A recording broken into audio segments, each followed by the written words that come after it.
Hi everyone, সকালে কেমন আছেন? আশা করছি সকলেই ভালো আছেন। Tosher25 ইউটিউব চ্যানেলের নতুন একটি ভিডিওতে আপনাকে স্বাগত। আমরা আজকে কথা বলছি Helio 15 এই ফোনটি নিয়ে। আপনারা যারা 15,000 টাকার ভিতরে একটি স্মার্টফোন কিনতে চাচ্ছেন তাদের জন্য Helio 50 এই ফোনটি একটি গুড ডিল হতে পারে, কারণ এই ফোনটিতে যে সমস্ত স্পেক অফার করছে সেটা সত্যি অসাধারণ। তাহলে চলুন আমরা জেনে আসি এই ফোনটি আমাদেরকে কী কী অফার করছে, দেন এই ফোনটিতে কী কী লেখেন্সি রয়েছে।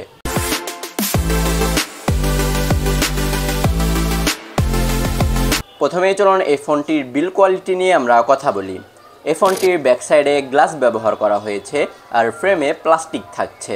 ফোনটির ডিসপ্লের দিকে তাকালে আপনারা 6.72 ইঞ্চির IPS LCD ডিসপ্লে দেখতে পাবেন, আর এটি একটি HD+ ডিসপ্লে, অর্থাৎ এই ডিসপ্লেটির রেজুলেশন হচ্ছে 1080x2400 pixel. Pixel density 392 ppi, expect ratio 20:9। আর এই ফোনটির ডিসপ্লেকে প্রোটেকশন করছে কর্নিং গরিলা গ্লাস। তবে কর্নিং গরিলা গ্লাস কত সেটা কিন্তু কোনো জায়গায় উল্লেখ করেনি। আর আমার কাছে এই ফোনটির ডিসপ্লের চারপাশের টিন এবং ভেজেল একটু মোটা মনে হয়েছে। আর এই ফোনটির ডিসপ্লে কিন্তু খুবই ব্রাইট একটি ডিসপ্লে, কারণ ইনডোর এবং আউটডোরে এই ফোনটির ডিসপ্লে কিন্তু খুবই দারুণভাবে দেখা যাচ্ছিল। দেন চলুন এই ফোনটির পারফরমেন্স সেকশন নিয়ে আমরা কথা বলি। এই ফোনটি out of the box Android 14-এ রান করছে।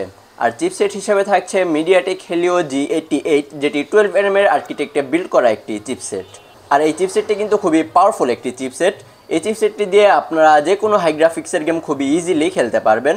তবে কল অফ ডিউটি এবং পাবজির ক্ষেত্রে কিছুটা লেখেন্সি ছিল। আর ফ্রি ফায়ার আপনারা খুবই ইজিলি স্মুথলি এই ফোনটি দিয়ে আপনারা খেলতে পারবেন। এই ফোনটিতে আপনারা দুইটি সিম কার্ডের সাথে একটি SD কার্ড মেমোরি ব্যবহার করতে পারবেন। দেন চলুন এই ফোনটির ক্যামেরা সেকশন নিয়ে আমরা কথা বলি। এই ফোনটির রিয়ারে ডুয়েল ক্যামেরা সেটআপ থাকছে, যার মেন ক্যামেরা হচ্ছে 108 মেগাপিক্সেলের। তার সাথে একটি 2 মেগাপিক্সেলের ম্যাক্রো শুটার থাকছে। এই ফোনটির মেন ক্যামেরা দিয়ে আপনারা সর্বোচ্চ 1080p 30fps এ ভিডিও রেকর্ড করতে পারবেন। আর এই ফোনটির মেন ক্যামেরার কোয়ালিটি আমার কাছে মোটামুটি ভালোই লেগেছে, কারণ দাম অনুযায়ী এই ফোনটি খুবই ভালোভাবে ডাইনামিক রেঞ্জগুলো ম্যানেজ করতে পারছিল। আর কালারগুলো কিছুটা বুস্ট আপ ছিল, তবে দেখতে খুবই সুন্দর লাগছিল। আর ফোনটি আপনারা 32 মেগাপিক্সেলের 2.2 অ্যাপারচারের একটি ক্যামেরা পেয়ে যাবেন। এই ক্যামেরা দিয়েও আপনারা সর্বোচ্চ 1080p 30fps এ ভিডিও রেকর্ড করতে পারবেন। Helio 50 এই ফোনটি কিন্তু খুবই স্লিম একটি ফোন, কারণ এই ফোনটির থিকনেস হচ্ছে 8.79 মিলিমিটার। আর এই ফোনটির ওয়েট হচ্ছে 215 গ্রাম। আমার কাছে মনে হয় যে এখানে 200 গ্রামের নিচে যদি রাখা যেত তাহলে ভালো হতো, কারণ 215 গ্রাম এটা বেশ ওয়েট হয়ে যায় ফোনটার। এই ফোনটিতে ব্লুটুথ ভার্সন হিসেবে থাকছে 5.0, যেটি অন্যান্য ডিভাইসের সাথে কানেক্ট হতে একটু বেশি সময় লাগছিল আমার কাছে মনে হয়েছে। তবে এখানে 5.2 অথবা 3 দিতে পারলে ভালো হতো। আর এই ফোনটি আনলক করার জন্য সাইড মাউন্টেন ফিঙ্গারপ্রিন্ট সেন্সর দেওয়া হয়েছে, যেটি খুব ফাস্ট অ্যান্ড অ্যাকুরেট কাজ করছিল।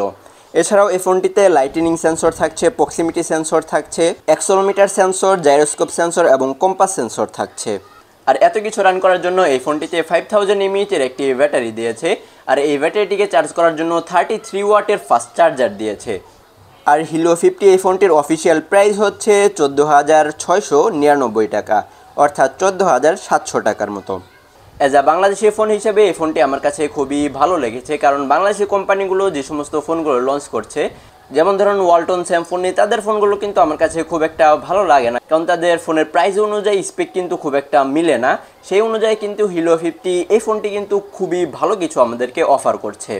সো এই ছিল আজকের এই ভিডিও। কার কাছে কেমন লাগলো চাইলে কমেন্ট বক্সে জানিয়ে দিতে পারেন। আর যারা ফেসবুক থেকে দেখছেন তারা অবশ্যই ফলো করবেন, আর যারা ইউটিউব থেকে দেখছেন সাবস্ক্রাইব মাস্ট।